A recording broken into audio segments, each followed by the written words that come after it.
गगन GS study point पर आप सभी का स्वागत है। एसएससी जीडी 2024 के लिए जीके जीएस में आज हम लोग पढ़ेंगे संवैधानिक निकाय या कॉन्स्टिट्यूशनल बॉडीज, जो कि आपकी आने वाली शिफ्टों के लिए बहुत ही महत्वपूर्ण है। तो जिन दोस्तों का अभी एग्जाम नहीं हुआ है वो सभी लोग इस क्लास को एकदम अच्छी तरह से पढ़ के जाइएगा। तो चलिए शुरू करते हैं संवैधानिक निकाय या कॉन्स्टिट्यूशनल बॉडीज। तो संवैधानिक निकाय में सबसे पहला निकाय देखिए आप लोग, भारत के महान्यायवादी या इन्हीं को इंग्लिश में कहा जाता है अटॉर्नी जनरल ऑफ इंडिया। और इसमें सबसे पहले आप लोग ध्यान रखिएगा कि भारत के महान्यायवादी को दिया गया है भारतीय संविधान के अनुच्छेद या आर्टिकल 76 में। और इसके बाद आप सब ध्यान रखिएगा कि भारत के महान्यायवादी या अटॉर्नी जनरल, और इन्हीं को शॉर्ट में लिखा गया यहाँ पे एजी, की सहायता के लिए 2 सॉलिसिटर जनरल होते हैं।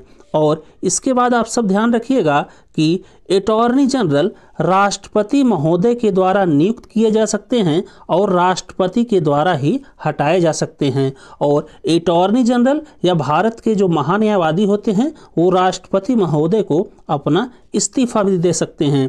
और जो भारत के महान्यायवादी या अटॉर्नी जनरल होते हैं वो भारत के पहले लॉ ऑफिसर होते हैं। इसके बाद आप सब देखिए, जो अटॉर्नी जनरल होता है दोस्तों, वो संसद के दोनों सदनों अर्थात लोकसभा और राज्यसभा की बैठक में भाग ले सकता है और स्पीच या भाषण भी दे सकता है। लेकिन जो महत्वपूर्ण चीज़ यह है दोस्तों कि जो भारत के महान्यायवादी होते हैं वो संसद की दोनों सदनों की बैठक में भाग भी ले सकते हैं और भाषण भी दे सकते हैं, लेकिन किसी भी सदन में उनको वोटिंग का अधिकार नहीं है, अर्थात वो किसी भी सदन की कार्रवाई में वोटिंग नहीं कर सकते। ये चीज़ आप लोग ध्यान रखिएगा। और भारत के महान्यायवादी का जो कार्यकाल और अधिकतम उम्र है दोस्तों, वो गवर्नमेंट ऑफ इंडिया या भारत सरकार के अकॉर्डिंग चलता है, अर्थात उनके कार्यकाल और अधिकतम उम्र की कोई समय सीमा नहीं है। जब तक केंद्र सरकार चाहती है तब तक उनका कार्यकाल चलता रहता है। इस चीज़ को आप लोग ध्यान रखिएगा। इसके बाद देखिए, भारत के पहले अटॉर्नी जनरल हुए थे, उनका नाम था मोतीलाल चीमनलाल सीतल राय। और जो 15वें भारत के महान्यायवादी या अटॉर्नी जनरल थे दोस्तों, उनका नाम था के वेणुगोपाल। और इनका कार्यकाल 2022 में केंद्र सरकार द्वारा समाप्त कर दिया गया। और वर्तमान में 16वें भारत के महान्यायवादी या अटॉर्नी जनरल हैं, उनका नाम है आर वेंकट रमणी। इस चीज़ को दोस्तों आप लोग ध्यान रखिएगा। इसके बाद अगला निकाय देखिए, नियंत्रक एवं महालेखा परीक्षक, जिसे शॉर्ट में कहा जाता है कैग। तो यहाँ से सबसे पहले आपको ध्यान रखना है कि नियंत्रक एवं महालेखा परीक्षक दिया गया है भारतीय संविधान के अनुच्छेद 148 से लेकर 151 तक। और नियंत्रक एवं महालेखा परीक्षक राष्ट्रपति के द्वारा नियुक्त किए जाते हैं और वे अपना इस्तीफा भी राष्ट्रपति जी को दे सकते हैं, लेकिन वे राष्ट्रपति के द्वारा हटाए नहीं जा सकते। तो इस चीज़ को दोस्तों आप लोग ध्यान रखिएगा कि नियंत्रक एवं महालेखा परीक्षक राष्ट्रपति जी के द्वारा हटाए नहीं जा सकते। वे हटाए जा सकते हैं पार्लियामेंट के स्पेशल मेजॉरिटी के द्वारा या संसद के विशेष बहुमत के द्वारा ही नियंत्रक एवं महालेखा परीक्षक हटाए जा सकते हैं। तो एक बार फिर से देख लीजिए दोस्तों, नियंत्रक एवं महालेखा परीक्षक, जिसे शॉर्ट में कैग कहा जाता है, दिया गया है भारतीय संविधान के अनुच्छेद 148 से लेकर 151 तक। और वे राष्ट्रपति के द्वारा नियुक्त किए जाते हैं और वे अपना इस्तीफा भी राष्ट्रपति महोदय को दे सकते हैं, लेकिन राष्ट्रपति के द्वारा हटाए नहीं जा सकते। नियंत्रक एवं महालेखा परीक्षक हटाए जाते हैं संसद के विशेष बहुमत के द्वारा या पार्लियामेंट के स्पेशल मेजॉरिटी के द्वारा। इतना चीज़ दोस्तों आप लोग सबसे पहले यहाँ से ध्यान रखिएगा। इसके बाद आगे देखिए कि जो नियंत्रक एवं महालेखा परीक्षक होता है उसका कार्यकाल होता है दोस्तों 6 साल और मैक्सिमम एज होती है 65 वर्ष। इन दोनों में जो भी पहले पूरा हो जाएगा उसी के आधार पर नियंत्रक एवं महालेखा परीक्षक को रिटायर्ड कर दिया जाएगा। इसके बाद देखिए, कैग या नियंत्रक एवं महालेखा परीक्षक रिपोर्ट करता है प्रेसिडेंट या राष्ट्रपति महोदय को। और फिर आगे देखिए, जो पहले भारत के कैग या नियंत्रक एवं महालेखा परीक्षक थे उनका नाम था वी नरहरि राव, और वर्तमान में भारत के कैग हैं गिरीश चंद्र मुर्मू। इसके बाद अगला निकाय देखिए, वित्त आयोग, या इसी को इंग्लिश में कहा जाता है फाइनेंस कमीशन। और वित्त आयोग को दिया गया है भारतीय संविधान के अनुच्छेद 280 में। और वित्त आयोग में होते हैं दोस्तों एक सभापति या अध्यक्ष और 4 अन्य सदस्य। इस प्रकार मिलाकर कुल हो गए दोस्तों वित्त आयोग में कुल 5 सदस्य। और इसके बाद आप लोग ध्यान रखिएगा कि जो वित्त आयोग का सभापति या अध्यक्ष होता है वे राष्ट्रपति महोदय के द्वारा नियुक्त किए जा सकते हैं और राष्ट्रपति जी के द्वारा ही हटाए जा सकते हैं, और वे अपना इस्तीफा भी राष्ट्रपति महोदय को दे सकते हैं। फिर इसी में आप लोग ध्यान रखिएगा कि पहली बार भारत में वित्त आयोग का गठन हुआ था वित्त अधिनियम 1951 के द्वारा। और फिर आगे देखिए, फाइनेंस कमीशन या वित्त आयोग रिपोर्ट करता है राष्ट्रपति महोदय को। और इसके बाद आप लोग ध्यान रखिएगा, भारत के पहले वित्त आयोग के जो अध्यक्ष हुए थे उनका नाम था केसी नियोगी। और वर्तमान में दोस्तों भारत में वित्त आयोग के अध्यक्ष हैं एनके सिंह, और ये हैं दोस्तों वित्त आयोग के 15वें अध्यक्ष। इसके बाद अगला निकाय देखिए दोस्तों, संघ लोक सेवा आयोग या यूनियन पब्लिक सर्विस कमीशन। सबसे पहले यहाँ से आपको ध्यान रखना है कि संघ लोक सेवा आयोग दिया गया है भारतीय संविधान के अनुच्छेद 315 से लेकर 323 तक। इसके बाद आपको ध्यान रखना है कि संघ लोक सेवा आयोग के सभापति या अध्यक्ष राष्ट्रपति के द्वारा नियुक्त किए जाते हैं, लेकिन दोस्तों वे राष्ट्रपति के द्वारा हटाए नहीं जा सकते। वे हटाए जाते हैं सुप्रीम कोर्ट या सर्वोच्च न्यायालय के इन्वेस्टिगेशन या जांच के बाद। इस चीज़ को आप लोग ध्यान रखिएगा।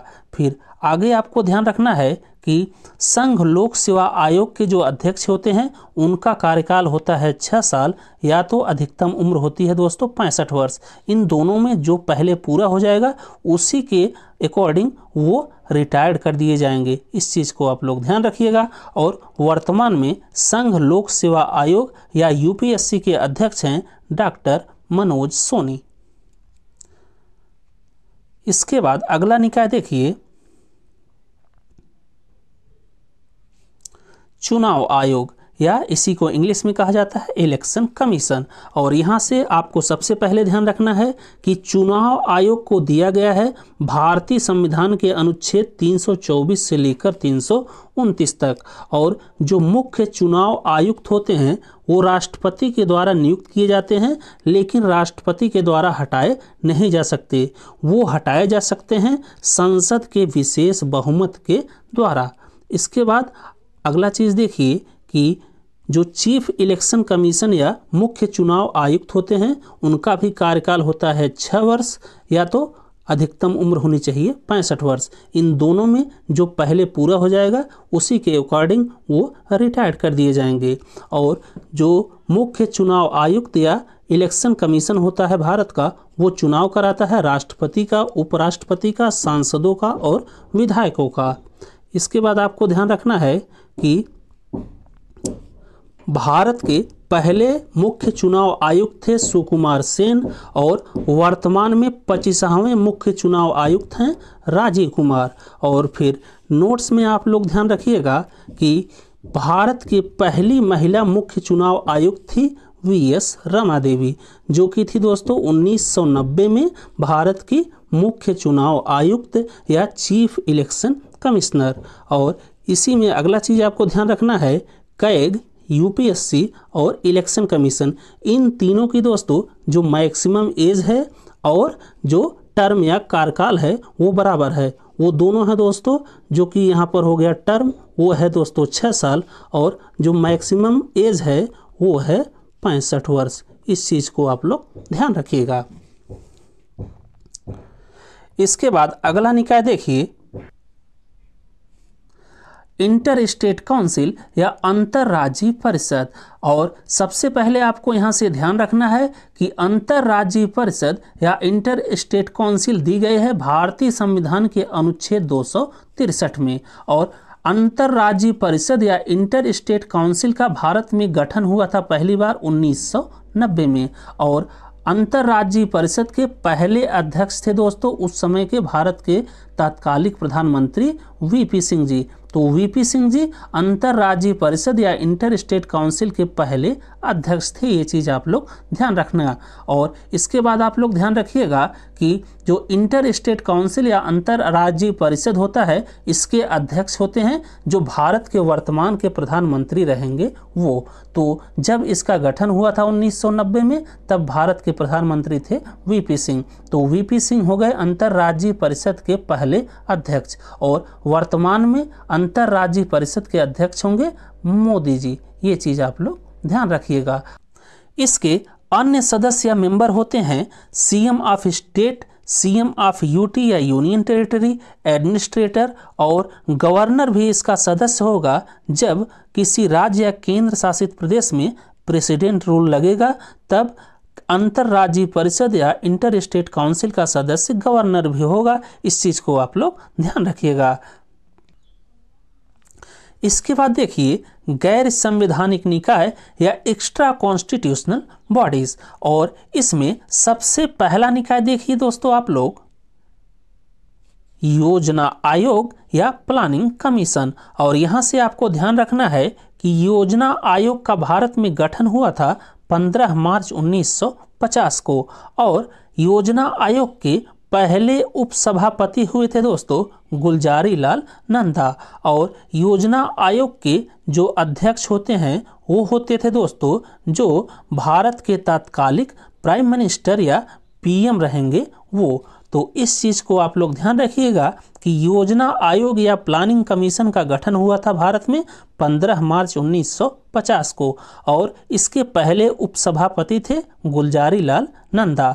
और योजना आयोग के अध्यक्ष होते थे जो भारत के तत्कालिक प्रधानमंत्री या प्राइम मिनिस्टर रहेंगे वो। इसके बाद दोस्तों 1 जनवरी 2015 को योजना आयोग को नीति आयोग से बदल दिया गया। और इसके बाद आप लोग नीति आयोग के बारे में थोड़ा जानकारी ध्यान रखिएगा कि नीति आयोग का गठन हुआ था 1 जनवरी 2015 को। और नीति आयोग के अध्यक्ष होंगे जो भारत के वर्तमान के प्रधानमंत्री रहेंगे वो। अर्थात वर्तमान में नीति आयोग के अध्यक्ष हैं नरेंद्र मोदी जी। और इसके जो उपाध्यक्ष या वाइस चेयरमैन हैं दोस्तों उनका नाम है सुमन बेरी। और इसके सीईओ या मुख्य कार्यकारी अधिकारी या चीफ एग्जीक्यूटिव ऑफिसर हैं परमेश्वरन अय्यर। इतना चीज़ आप लोग नीति आयोग या योजना आयोग से ध्यान रखिएगा।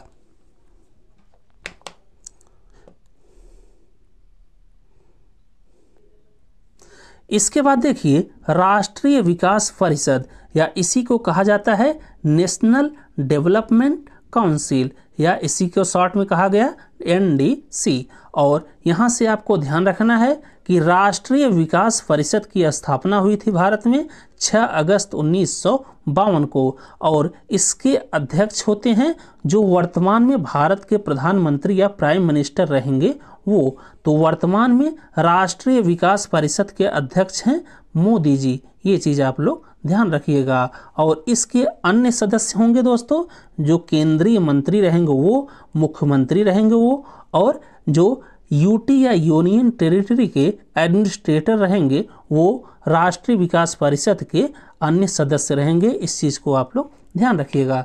फिर इसके बाद देखिए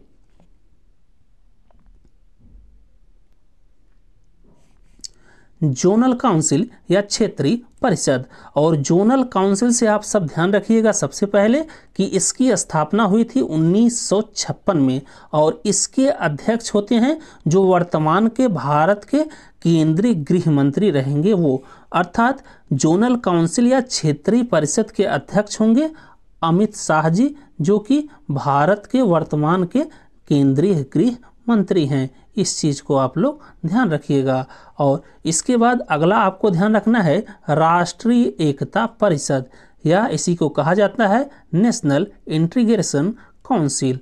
और राष्ट्रीय एकता परिषद की स्थापना हुई थी दोस्तों 1961 में, और इसके भी अध्यक्ष होते हैं वर्तमान के भारत के जो प्रधानमंत्री रहेंगे वो, अर्थात राष्ट्रीय एकता परिषद के अध्यक्ष वर्तमान में कौन है, तो वो हैं दोस्तों मोदी जी। ये चीज़ आप लोग ध्यान रखिएगा। फिर इसके बाद लास्ट में देखिए दोस्तों, राष्ट्रीय मानवाधिकार आयोग या नेशनल ह्यूमन राइट कमीशन, जिसे शॉर्ट में NHRC कहा जाता है। और राष्ट्रीय मानवाधिकार आयोग का भारत में स्थापना हुई दोस्तों 12 अक्टूबर 1993 को। और राष्ट्रीय मानवाधिकार आयोग का मुख्यालय है दोस्तों नई दिल्ली में। और राष्ट्रीय मानवाधिकार आयोग के पहले अध्यक्ष हुए थे दोस्तों, उनका नाम था रंगनाथ मिश्रा। और वर्तमान में दोस्तों राष्ट्रीय मानवाधिकार के अध्यक्ष हैं अरुण कुमार मिश्रा। इतना चीज़ आपको राष्ट्रीय मानवाधिकार आयोग से याद रखना है। तो बस दोस्तों इस क्लास में इतना ही। अगर आपको हमारा वीडियो अच्छा लगा हो तो आप सभी लोग गगन GS स्टडी पॉइंट चैनल को लाइक कीजिए, शेयर कीजिए, सब्सक्राइब कीजिए। थैंक यू दोस्तों, जय हिंद।